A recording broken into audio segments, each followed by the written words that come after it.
हजारों साल पहले समुद्र की गहराइयों के बीच एक ऐसी नगरी थी जो सोने की तरह चमकती थी, जहां सड़कों पर मोती थे और दीवारें रत्नों से जड़ी थीं।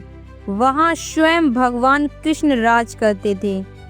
लेकिन एक दिन समुद्र ने सब निगल लिया, ना कोई चेतावनी, ना कोई निशान।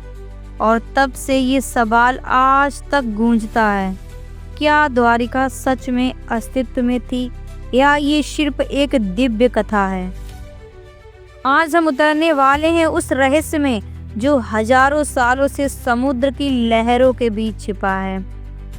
भारत के पश्चिम छोर पर, जहां अरब सागर की लहरें गुजरात की रेत को चूमती हैं, वहीं बसी थी द्वारिका। कहा जाता है कि यह नगरी खुद समुद्र के ऊपर बनाई गई थी। 900 से ज्यादा महल, हर एक महल में सोना, चांदी और कीमती रत्नों की दीवारें। कृष्ण ने इसे द्वारिका नाम दिया क्योंकि इसमें 4 विशाल द्वार थे जो चारों दिशाओं की ओर खुलते थे। लेकिन सवाल उठता है, क्या यह संभव था?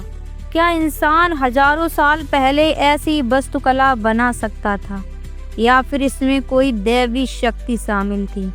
महाभारत समाप्त हो चुका था। कृष्ण ने धर्म की स्थापना की थी, पर यदुवंश के भीतर कलह बढ़ने लगी। ऋषियों ने श्राप दिया, तुम्हारा वंश स्वयं अपने ही हाथों नष्ट होगा। कुछ वर्षों बाद प्रभास क्षेत्र में शराब के नशे में यदुवंशी आपस में लड़ पड़े और देखते ही देखते पूरा वंश समाप्त हो गया था। कृष्ण अकेले रह गए। वह जंगल में गए और एक शिकारी का तीर उनके पैर में लगा। यही वह क्षण था जब धरती से विष्णु का अवतार लौट गया और उसी क्षण समुद्र की लहरें उग्र हो उठी। महलों की नींव हिलने लगी और देखते ही देखते द्वारिका समुद्र में समा गई। सदियों बीत गए, लोगों ने इसे एक कथा, एक मिथक मान लिया। फिर आया साल 1983। भारतीय पुरातत्व सर्वेक्षण ASI की एक टीम ने गुजरात के समुद्र में गोताखोरी शुरू की। समुद्र के नीचे उन्हें पत्थर के ब्लॉक, दीवारें, गलियां और खंभे मिले।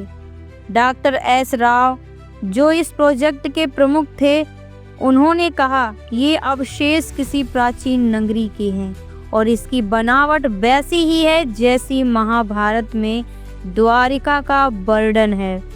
जैसे जैसे खुदाई बढ़ी, समुद्र के नीचे एक संगठित नगर का नक्शा अपने आप आने लगा।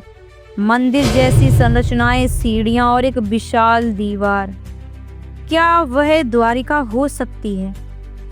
कार्बन डेटिंग से पता चला कि यह नगरी लगभग 7500 ईसा पूर्व की है, यानी जब मिस्र के पिरामिड भी नहीं बने थे।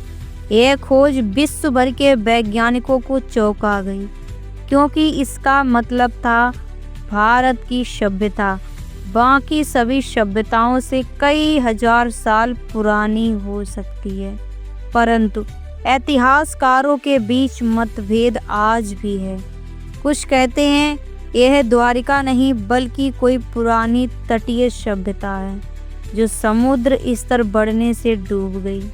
अन्य कहते हैं पुराणों में जो वर्णन है वह इतना सटीक है कि यह संयोग नहीं हो सकता।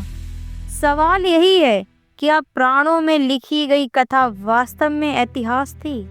समुद्र के नीचे की गहराइयों में आज भी गोताखोरों को मिलते हैं पत्थर की सीढ़ियां, दीवारें और मूर्तियों के टुकड़े।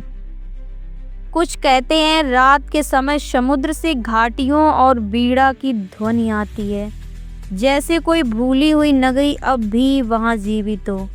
वैज्ञानिक इसे ध्वनि भ्रम कहते हैं, लेकिन श्रद्धालु कहते हैं यह द्वारिका की आत्मा की पुकार है। आइए सोचें, अगर यह सब सिर्फ एक कथा होती तो क्या समुद्र के नीचे इतने जटिल निर्माण मिलते? क्या महाभारत के वर्णन और आधुनिक खोजों में इतनी समानता होती? शायद इतिहास और आस्था दोनों मिलकर सत्य का आधा हिस्सा बताते। द्वारिका शायद ही वह जगह है जहां भक्ति, वास्तुकला और ब्राह्मणीय शक्ति एक साथ मिलती थी, और शायद इसीलिए समुद्र ने उसे छिपा लिया ताकि वह हमेशा रहस्य बना रहे। द्वारिका का रहस्य आज भी अनसुलझा है।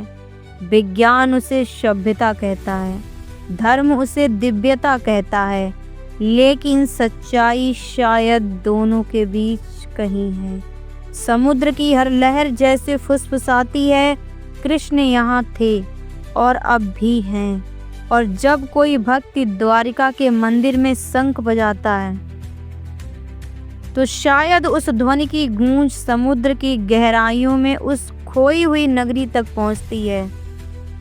दोस्तों, अगर आपको द्वारिका का ये रहस्य रोमांचक लगा हो तो वीडियो को लाइक करें और कमेंट में बताइए, क्या आपको लगता है समुद्र के नीचे आज भी द्वारिका सो रही है? जय श्री कृष्ण। राधे राधे।